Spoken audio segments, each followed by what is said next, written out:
most famous portraits, pictures, paintings in all of history, in all of the world, has got to be the Sistine Chapel ceiling by Michelangelo.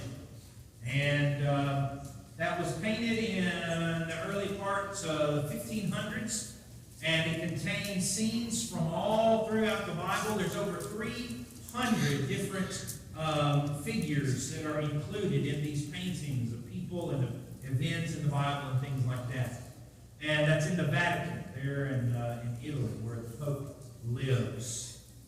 And for over 500 years, that painting has been drawing people in to see it. And probably the most famous of all of those is called The Creation of Adam. It's the very kind of centerpiece of that. You've seen it before. I wanted to kind of put the whole thing up there, but I struggle a little bit because there's some nudity in there, and I don't like that. I remember when I had been here, I've been here 9 years, by the way. Did you know that? Last week was the 9-year anniversary. Woo! Happy anniversary.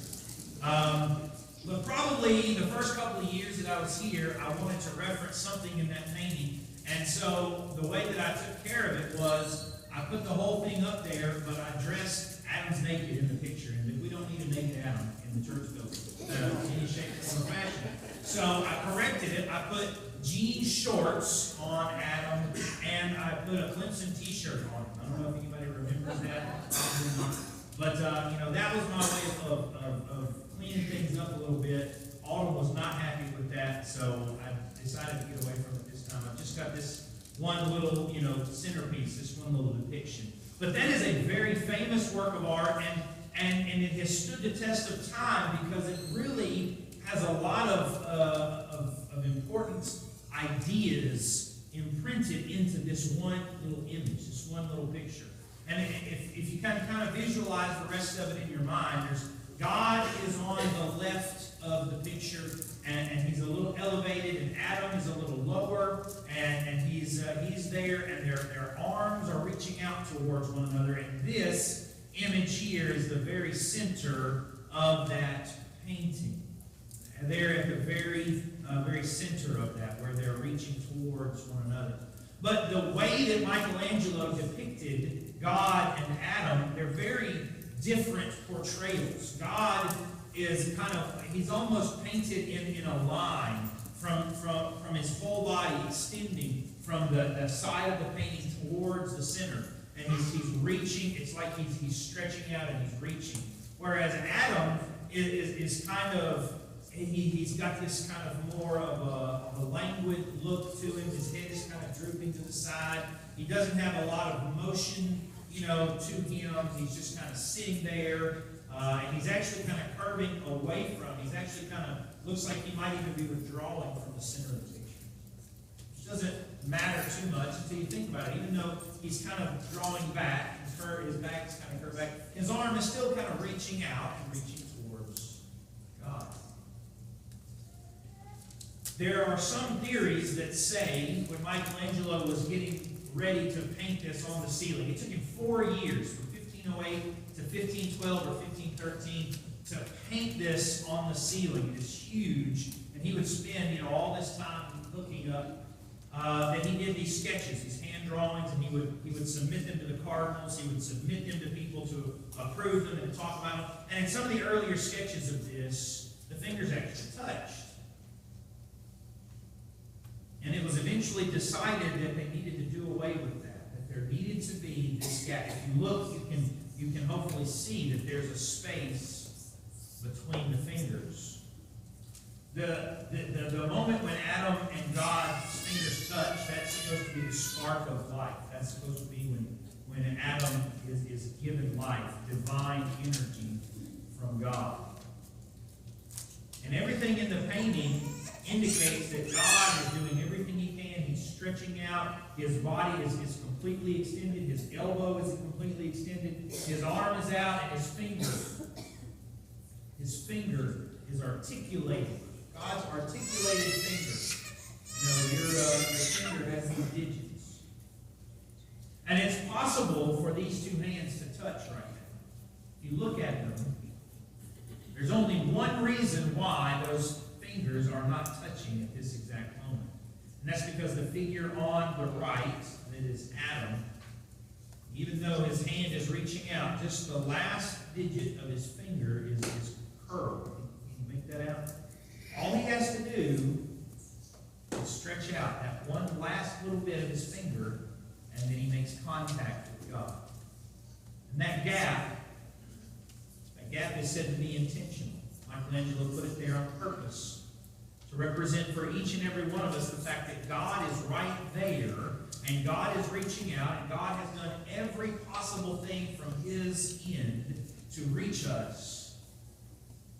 And this is the expectation.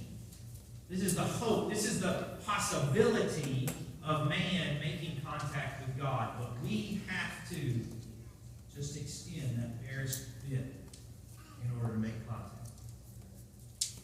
This is the image that comes to my mind every time I read James chapter 4 and verse 8.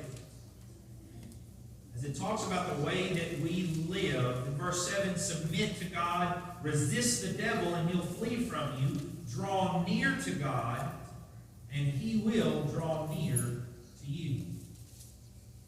So by way of invitation tonight, we consider, what's your finger doing? Are you stretched out? Are you reaching as far towards God as you can to draw near to him? Or is there something that's causing you to pull back, to withdraw? Maybe you need to do something about that. Tonight would be a great time to do that. And if you'd like to ask in a public way, you can do that right now by coming forward at this stage. With the Savior cause I will answer, when he calls for me, I will hear. With the Savior cause I will answer, I'll be somewhere listening for my name. I'll be somewhere listening, I'll be somewhere listening, I'll be somewhere listening for my name, I'll be somewhere listening, I'll be somewhere listening, I'll be somewhere listening for my name. If my heart is right when he calls me, if my heart is right, I will hear. If my heart is right when he calls me, I'll be somewhere listening for my name. I'll be somewhere listening, I'll be somewhere listening, I'll be somewhere listening for my name.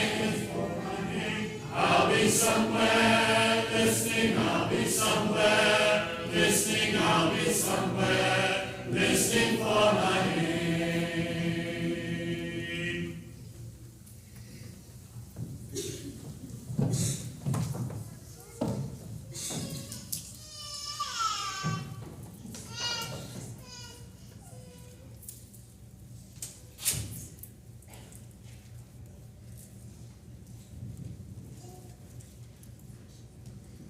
Good to see everyone tonight. If you're here and have not had the opportunity to take the Lord's Supper, just prepare to go through the door to my right at this time.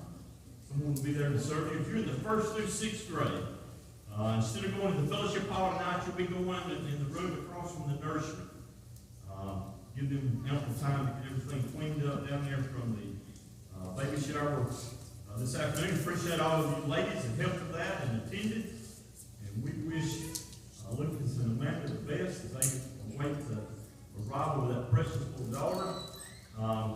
Got several we want to remember in our prayers. Jane Cooper called me before service. Her sister, Jean Grigsby, will be released from rehab tomorrow. We're thankful for that.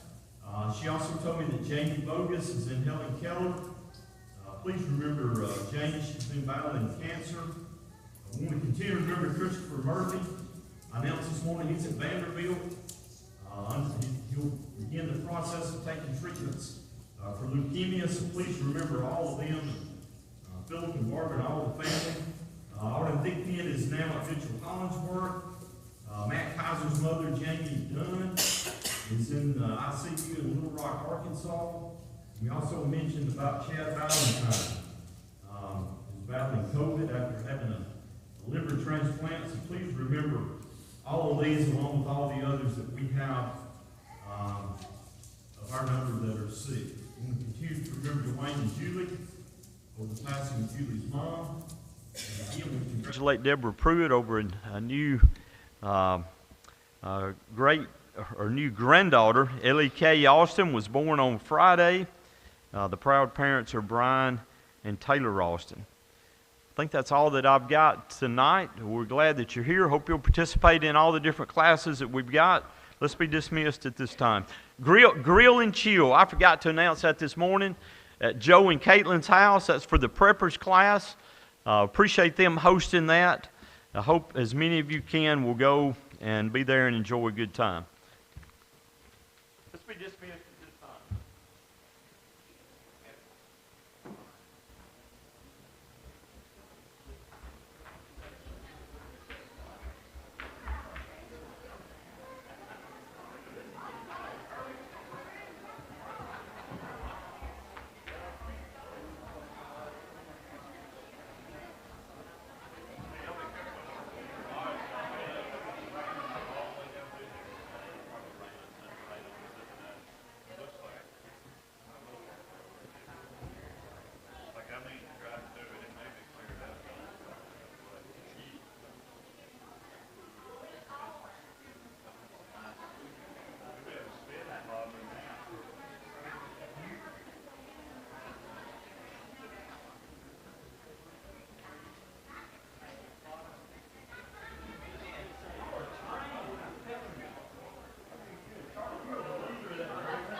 I didn't know that.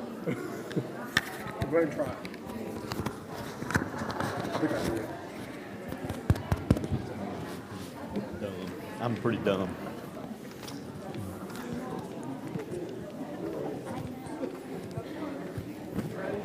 Dude.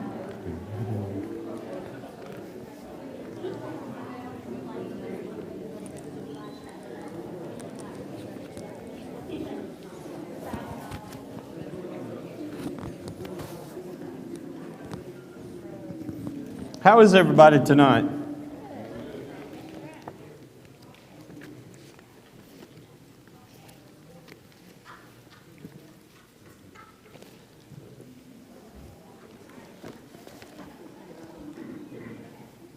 Boy, these months fly by. It doesn't seem like it's been a month since we've met in here. Hope y'all have enjoyed this study. It's some real basic stuff. I don't know if you've learned anything, but we've tried to reiterate some things. Anybody remember a particular lesson? Skunk stink. Thank you. I was beginning to think if nobody answered that, then it's really been bad. Skunk stink. Anything else?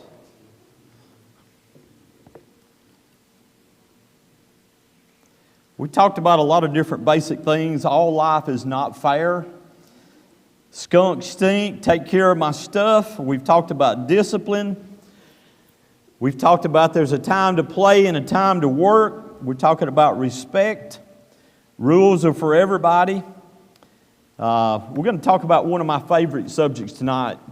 And I want to read you a little story before we get into that.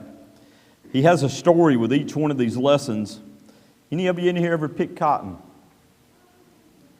I did one time, believe it or not. I did. I picked cotton. One time, my granddad, well, both of my granddads, both had cotton. Oh yeah. Taters would, you'd get a whole lot more weight quick with taters than you would cotton.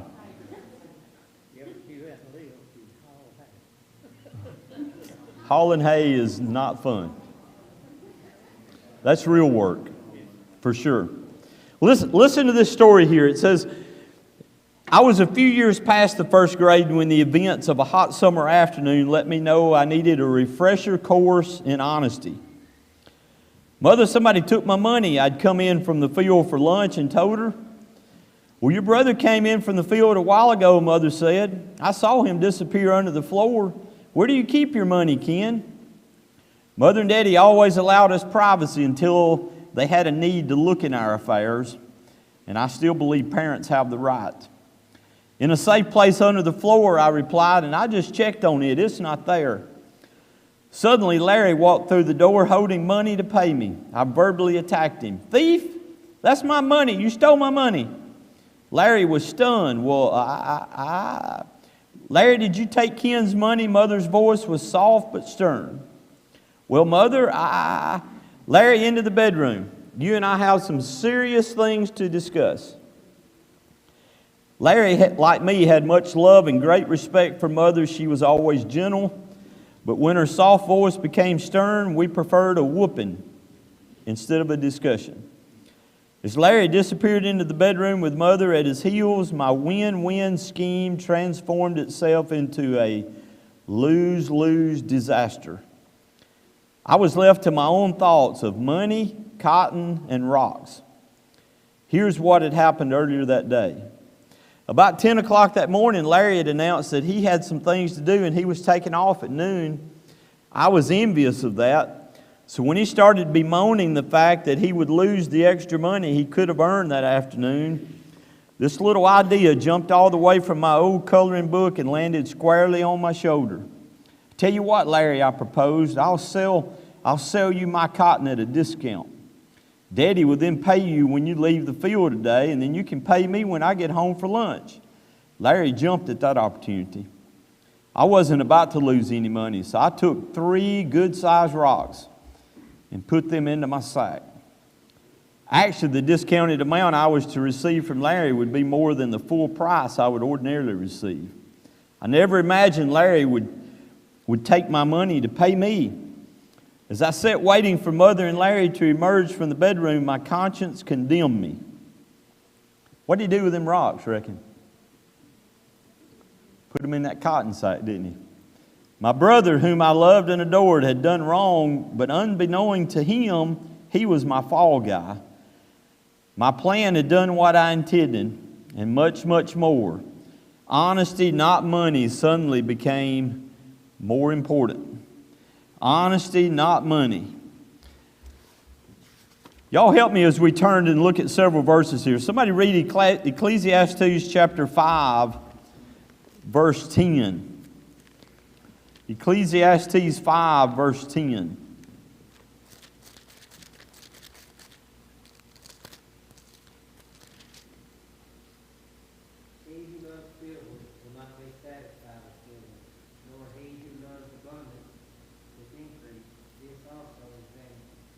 What's Solomon telling us here?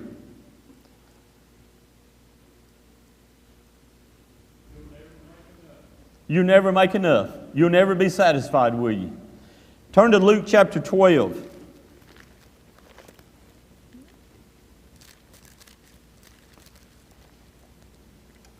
Luke chapter 12, starting in verse 15. Jesus says, and he said to them, take heed and beware of covetousness, for one's life does not consist in the abundance of the things he possesses. Then he spoke a parable to them, saying, the ground of a certain rich man yielded plentifully. And he thought within himself, saying, what shall I do, since I have no room to store my crops? So he said, I will do this. I will pull down my barns and build greater, and there I will store all my crops and my goods. And I will say to my soul, so you have many goods laid up for many years. Take your ease, eat, drink, and be merry. He could never get enough, could he, Gary? Couldn't get enough. But verse 20, but God said to him, Fool, this night your soul will be required of you. Then whose will those things be which you have provided? So is he who lays up treasure for himself and is not rich towards God. Somebody read Matthew 6, verse 24.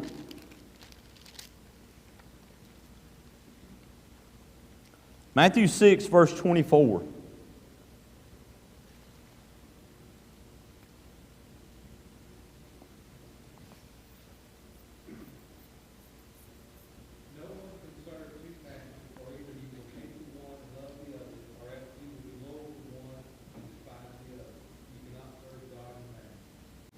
What does that mean to us?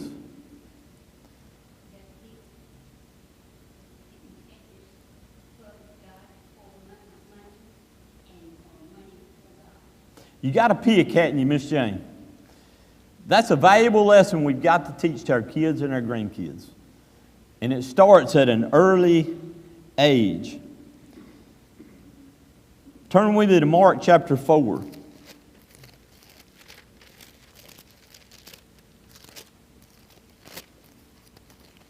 Mark chapter 4, starting in verse, we'll start in verse 18 in a minute. But this is the parable of the sower. And we know that some of the seed fell by the wayside, some fell on stony ground, and then some fell among thorns. How many of you like to clean around thorns? You better have some good gloves if you're going to work with some thorns. But in verse 18 it says, Now these are the ones sown among thorns. They are the ones who hear the word, and the cares of the world and the deceitfulness of what? Riches. And the desires for other things entering in choke the word, and it becomes unfruitful. The deceitfulness of riches. Now turn to 1 Timothy chapter 6.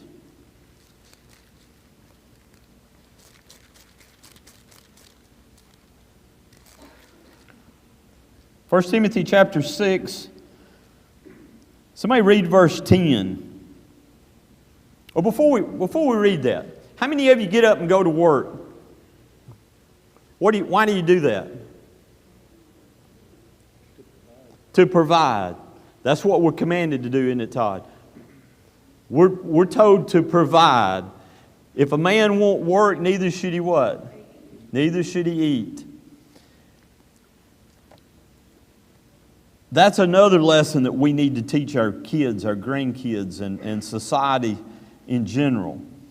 We were talking about this in class this morning. There's nothing wrong with helping someone, but we don't want to enable someone. There's a difference in helping and enabling. But we get up and we go to work to provide. So is there anything wrong with money itself?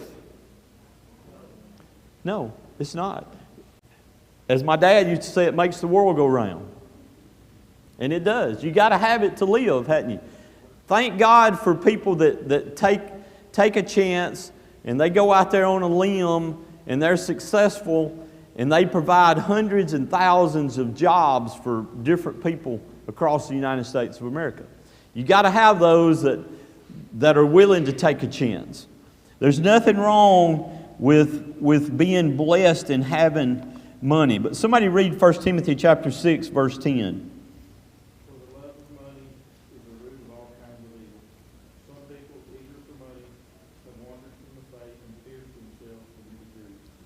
Let's look at that verse a little bit closer. For the what? For the love of money is the root of all kinds of evil, for which some have strayed from the faith in their what? Greediness, and pierced themselves through with many sorrows.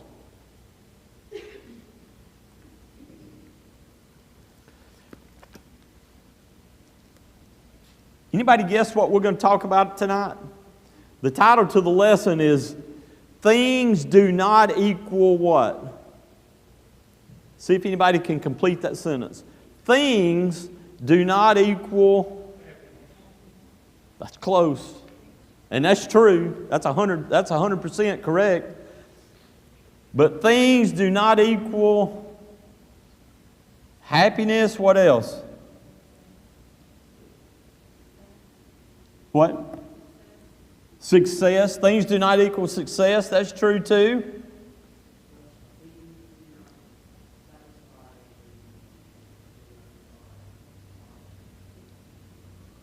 That's true too. What, Gary?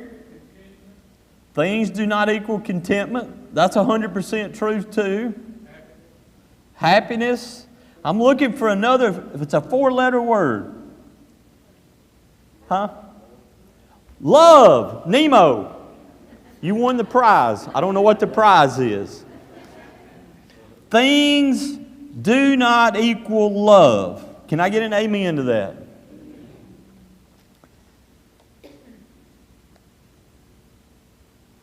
How many of you like to buy things or you like to provide things for your children and your grandchildren?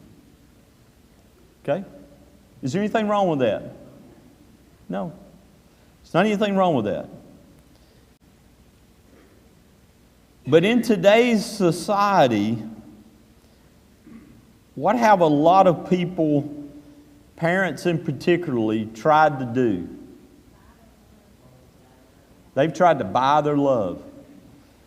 Things do not equal love. Ken says here, our society has made a great mistake in promoting the idea that things do equal love. Many in the Lord's church are making the same tragic mistake. Adam said a while ago that he and Autumn had been here for 9 years last week.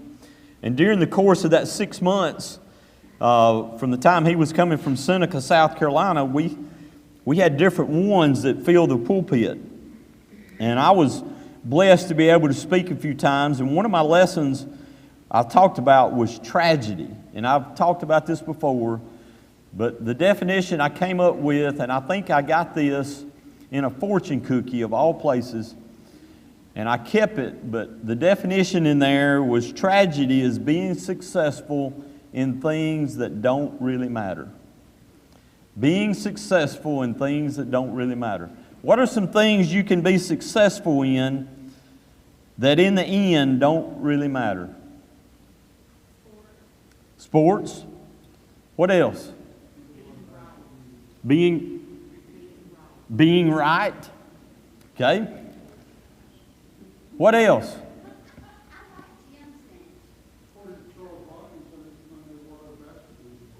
Underwater basket weaving. I remember Charles is not here to defend himself tonight. He's made that statement in class before. What are some other things you could be successful in that don't really matter in the end? Okay. Okay. That's a good one. Justin said your job. If it interferes with what's most important in life, it's a tragedy.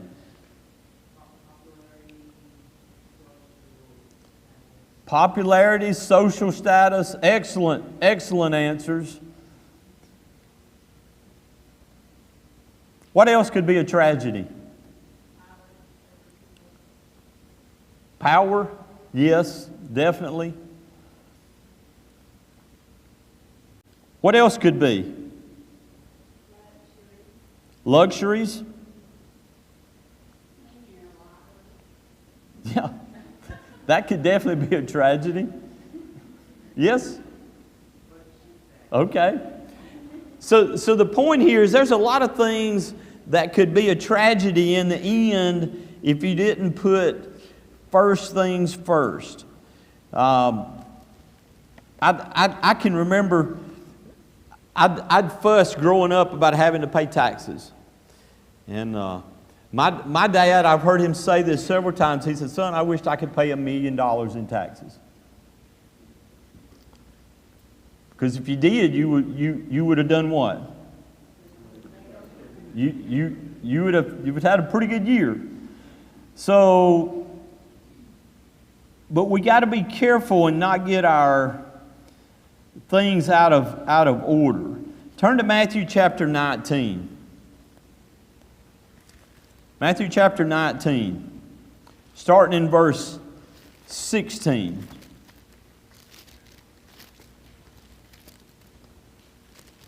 You know, everything in the world today tells you to tell your kids and grandkids to be what?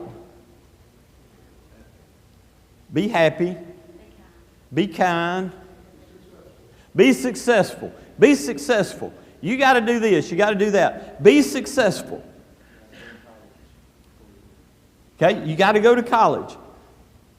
And college is good for some, and college is not good for some. Some need to work with their hands. They need to be in a trade. Look here in Matthew chapter 19, starting in verse 16. It says, now behold, one came to him and said, good teacher, what good thing shall I do that I may have eternal life? And so Jesus said to him, why do you call me good? No one is good but one, and that is God. But if you want to enter into life, keep the commandments. And he said to him, which ones? And Jesus said, you should not murder, you should not commit adultery, you should not steal, you should not bear false witness. Honor your father and your mother, and you shall love your neighbor as yourself. And the young man said to him, all these things I have kept from my youth. What do I still lack? He was feeling good about himself, wasn't he? All these things I've kept from my youth.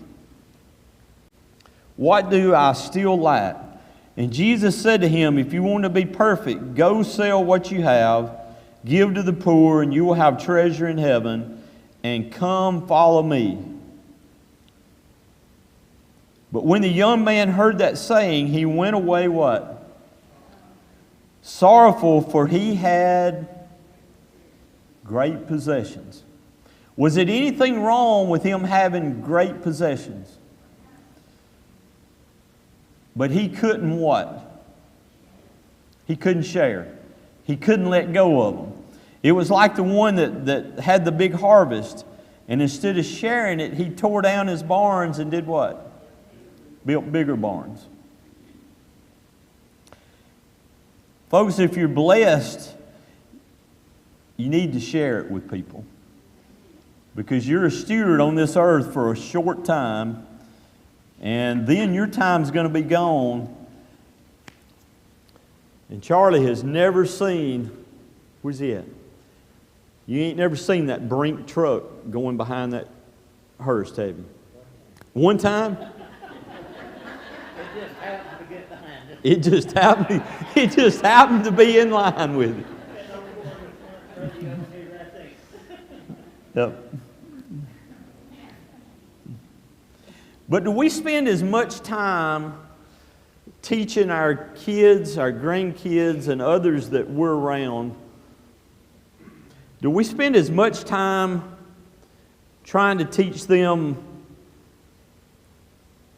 some of the values that we should be teaching them as we do trying to teach them to be successful? Be humble. Yes. I think if all of you are honest, when you were younger and when you were probably in your 20s and probably into your 30s, things that you could collect in money was very, very important. Why was that?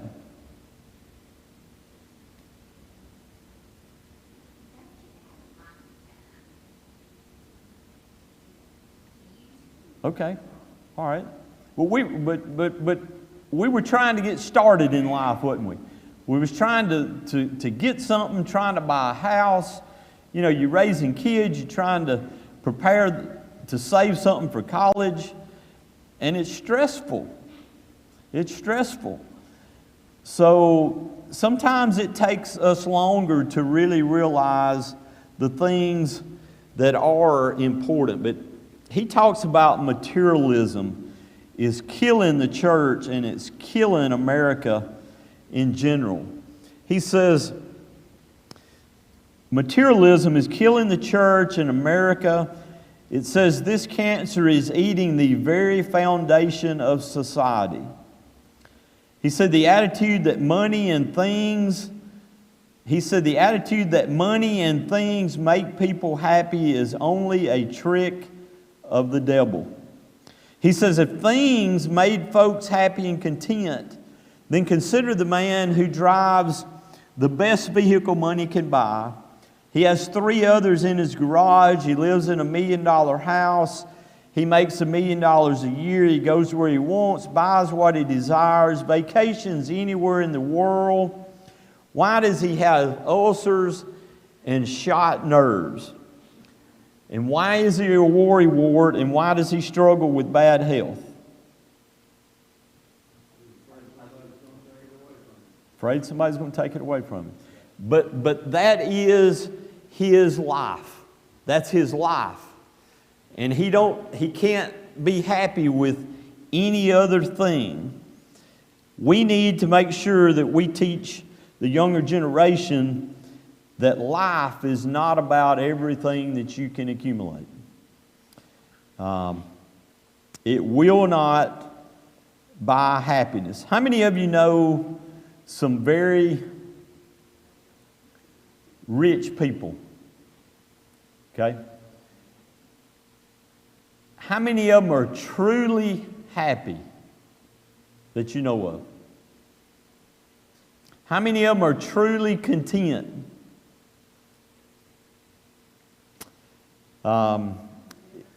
They're never satisfied.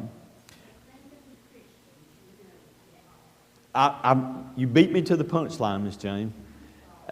How many of you know some people that have done well for themselves, but they're content, they're happy, they're humble, and they share what they got with others? There's a big difference. There's a big difference.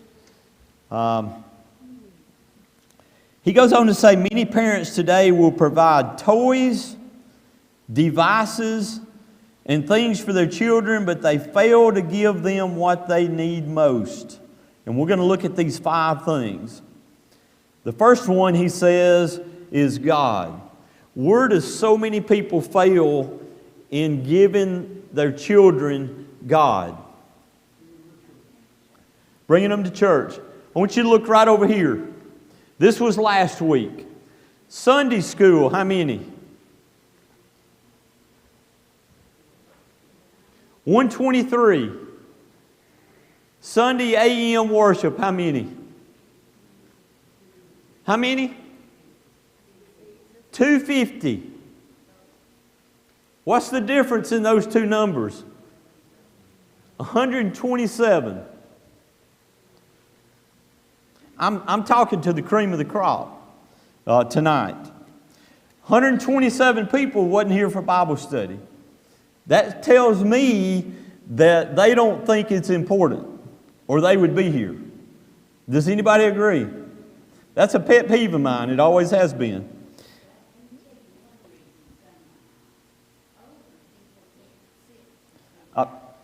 That's true. And I'm talking to the ones that's got children that are younger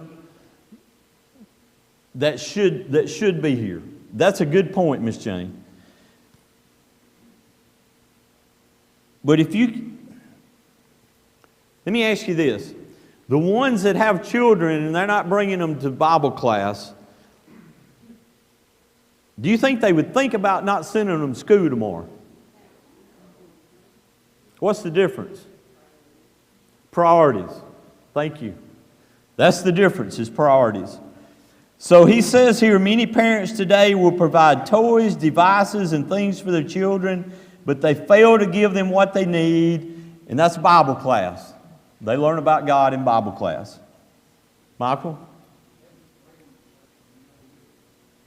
Exactly. Exactly. The next thing was a godly example. He talks about they got to give them God, and then they got to give them a godly example. Reiterate again what you just said. You got to live it. You got to be a godly example. And that includes where? Everywhere. It includes here, it includes at work, it includes at the ball field, it includes at the gym, it includes at dance recitals, it includes at the lake, whatever you're doing. You've got to be a godly example. I read a statistic today that said if a man goes to church, there's a 93% likelihood that his kids will go to church as well. If just the mother brings them to church, it's about 23%. There's a lot to be said about going to church as a family, isn't it?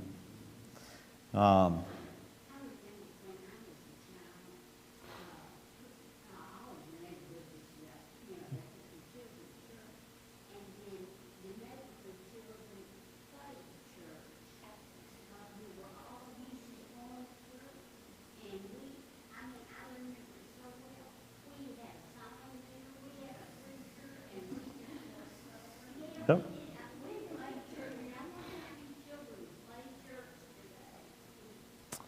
I don't know. Is it always easy to have your children here early for Bible study? It's not. I've been there. We've done that. How many of you can remember the days where you got into a fuss trying to get them up, and then you get into a fuss trying to get dressed, and then you're fussing going out the door? Anybody ever remember those days? But when you drive in the parking lot, you got to put that happy face on. So, it takes effort, but it's worth it.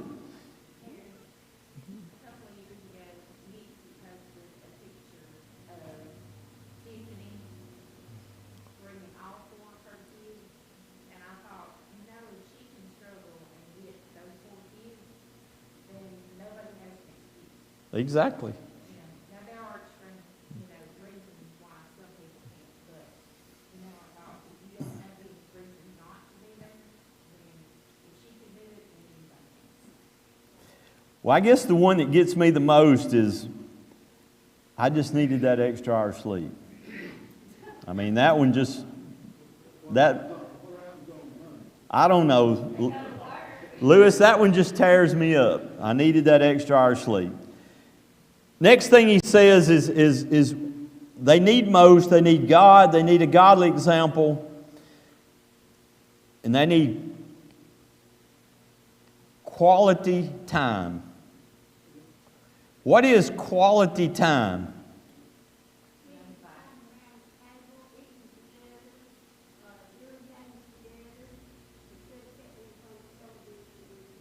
Okay. Quality time. No distractions. Okay? Reading Bible stories. There's all kinds of things you can do and spend quality time.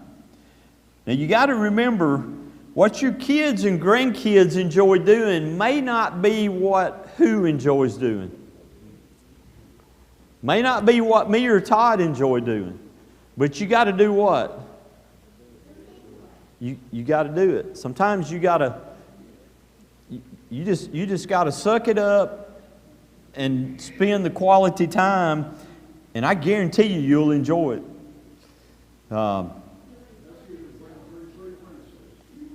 Yeah, Jim gets to play with Princess. But there's a lot of difference in spending time and spending quality time. And then the fourth thing he mentions is so many parents today do not provide love. They provide things, but they don't provide love. Love is doing what? It's doing the hard stuff. It's doing things that you really don't think you have time to do. It's doing things that you'd rather be doing something else, but you do it anyway. And then he says the last thing is contentment. We've got to teach them contentment. How many times have you bought your child or your grandchild a prize, and they may play with it for a couple of minutes, and then it's done? Then they're playing with the box or the bow or the paper. What was it we made a couple of weeks ago at the house when we had... we made paper balls, and I wrapped tape all around them, and we had them hanging from there in our living room with tape, and they're punching them. It's a little punch, it's just a little ball this big around. But they played for them for hours upon hours. You don't have to buy all these expensive things. We got to teach contentment. I think I brought this up before, but how many of you have had children or grandchildren go through the phase? I got to have these kind of pants. I got to have these kind of shoes. I got to have this shirt with this logo on it. Any of you ever went through those phases? Anybody? We went through that phase. I may have went through it, but I didn't need it. We bought some for ours. We didn't buy all of them.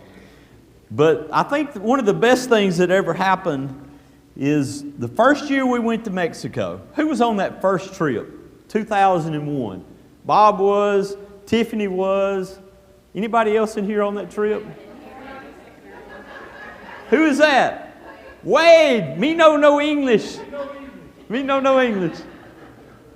Well, I'm not going to call any names, but my oldest son, up until this time, he was going through the phase. And he wanted these shoes, and he wanted this name brand, and he wanted this. And we probably had a few spats over it. He probably won out a few times. More times with his mama. But I want to tell you something. When we come home from Mexico in 2001, he never, ever asked again for any of those things. That's what my daughter did in Charlotte. The one after that, she gave her clothes away that way. Yep. Called us from Texas, wanted our credit card number to buy clothes to get home. Yep. She never asked anything else. You know, I think it was a rude awakening that, hey, everybody don't have the things I have. And I really don't need all those things. Just Jim. Go back to the fourth one, where you talk about love. Love sometimes means, Yep. love also means that, there's a time for being reprimanded. Just because you're being reprimanded, it's not saying that you're not being loved. You are being loved, but you don't realize that until you get in your 20s, until you get in your 30s, when you have your first job. Then you sit there and go, okay, now I understand what mom and dad meant by this. Exactly. Love can be sort of like, I think that we think love is, I got up my child, so I've got to be able to give in and give them what they need, because that's how they're going to love me. Well, sometimes saying no is also love. Turn to 1 Timothy chapter 6 again before the bell gets us. We read 1 Timothy 6:10 earlier, for the love of money is a root of all kinds of evil. for which some have strayed from their faith in their greediness and pierced themselves through with many sorrows. Now look over at 1 Timothy 6, starting in verse 17. It says, command those who are rich. Every one of you in here tonight are rich. We live in the United States of America. Compared to any other country, the poorest person in the United States is richer than the vast majority of the world. He says, command those who are rich in this present age not to be haughty, nor to trust in uncertain riches, but in the living God who gives us richly all things to enjoy. Now listen what he tells us. And he's talking to us that are blessed. Let them do good, that they may be rich in what? Good works. Ready to what? Give, and ready to what? To share. Ready to give and willing to share. Storing up for themselves a good foundation for the time to come, that they may lay hold on eternal life. Yes, we want to give our families the best that we can. But if you fail to instill in them the readiness to give and the willingness to share, then you've made a grave mistake. Regardless of what things you can provide for them. They got to be humble. They got to be ready to give, willing to share. And God says that He'll bless those that do that. How many of you have ever found yourselves when you share with someone, who's usually blessed from that? You are. Isn't that amazing how that happens? It's just amazing. Finally, Ken says here, yes, I learned in the first grade that happiness, contentment, and peace of mind were more important than things. I learned that having the right attitude was more important than having the designer label on my pants or shoes. It says, our youth must learn that most parents cannot give them everything they want, but they will provide everything they need. We can't provide everything they want, but we'll provide everything they need. My daughter, married a lawyer's son, and he got full vacations and stuff like that. But she got home with meals and things that matter, and he's jealous of that, of the things that she received because she kind of stayed home. Exactly. And that, and he sees it now, that vacation is not everything. He missed some of the basic things in life, didn't he? Yes, the things that most of us take for granted. But his mother was sick, and she died really young. He like Suzanne didn't go to the picture and things like that. She got one. Let's close with a word of prayer. Dear Heavenly Father, we thank you for being able to study things that really matter. I thank you for each and every one here. I thank you for the godly principles that they teach their families. And Father, I pray that you'll bless each and every one of us. I pray that you'll be with us throughout this week. Give us safety. Bring us back on Wednesday night. It's through Christ we pray. And amen.